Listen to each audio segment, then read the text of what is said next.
Masyadong gulo.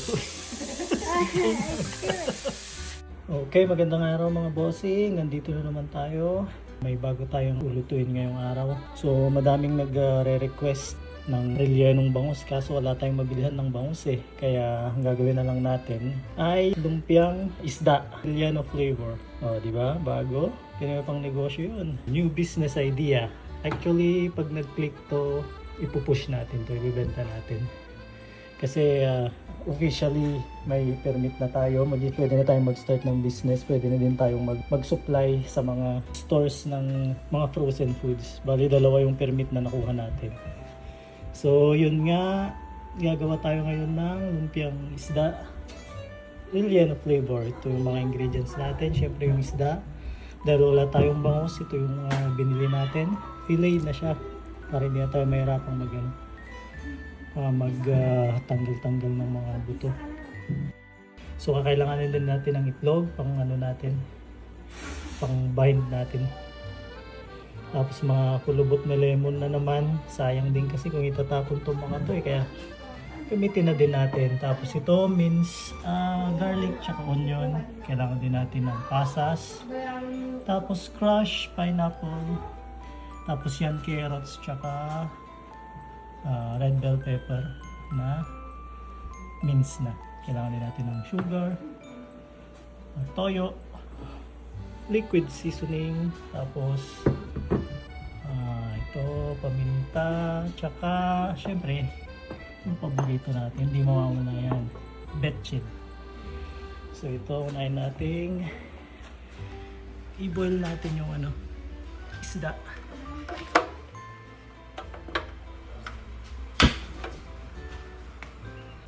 Ayan, so kumukulo na siya mga boss. Lagyan na natin yung isda.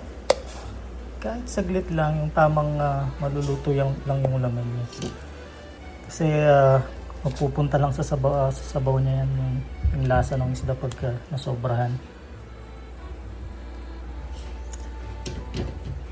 Takpan muna natin. Ayan, pwede na to mga boss. Nanguwi na natin siya. Nadudurog-durog na nga.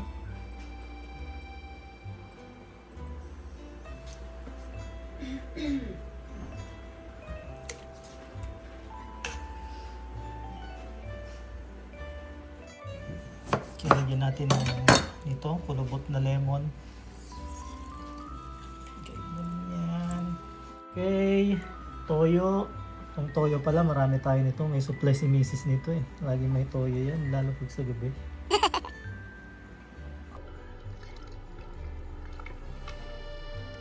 Okay, pwede na siguro yan. Tansyahan lang natin namin. Liquid seasoning.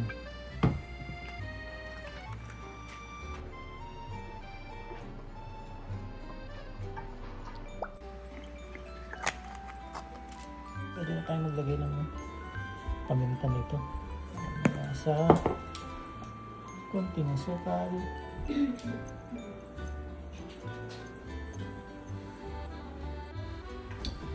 Yeah. Masyadong gulo. You spilled it? It's okay na. Good enough here. Ilagay mo na. Ha? It's okay.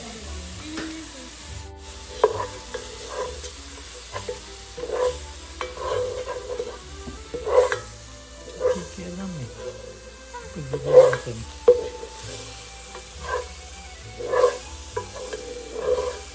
Now I can smell it. Can you smell it? Smell the garlic, right? Yeah.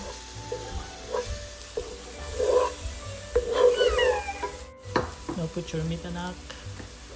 Yeah. Gamitin mo yung hands mo, i-dump mo. Here, let me help you. Yeah. Let me help you. There you go. Mix? Yeah. You're good.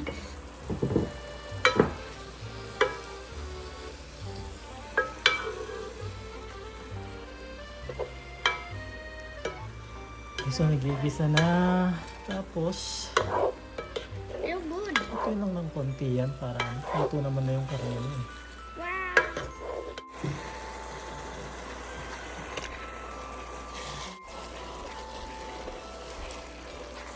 So nilagay na natin yung pineapple crush para kumapit. Sunod natin yung pamisas. Not yet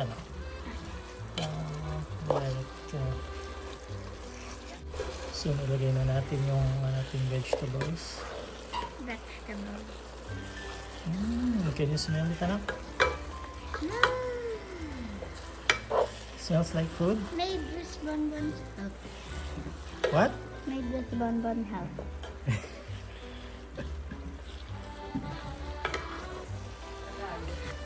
You think they would nothing. It's hard to say it in English. Tagalog. Do you understand Tagalog? Do you still speak Tagalog? Juan? Ay, Do you still speak Tagalog? apa. Oh, good.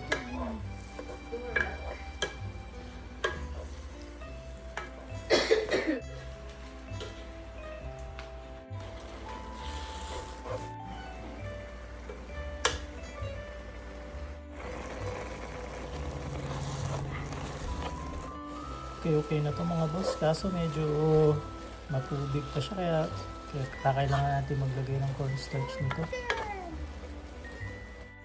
Okay, add flour na. Thank you.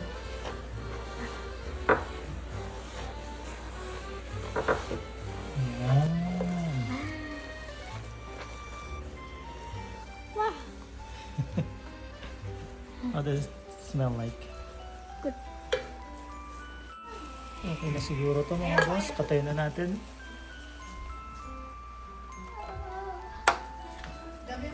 Tapos palamigin bago balutin. Sana mabilis lang kung lumabas.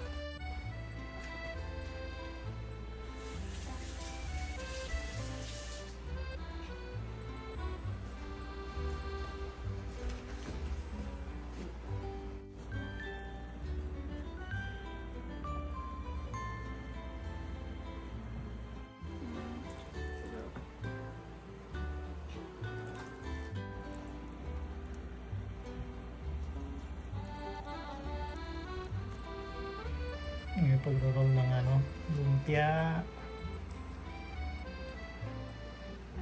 Water.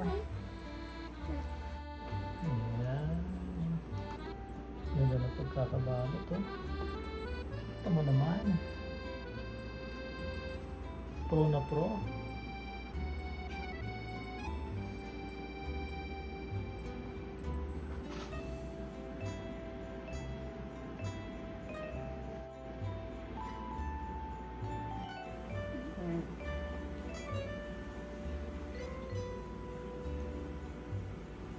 Yan, muna natin sila dyan mga boss. Pwede na natin prito to. Technique dyan, air fry mo. Bali yung technique dito, air fry natin para maging mas crispy siya.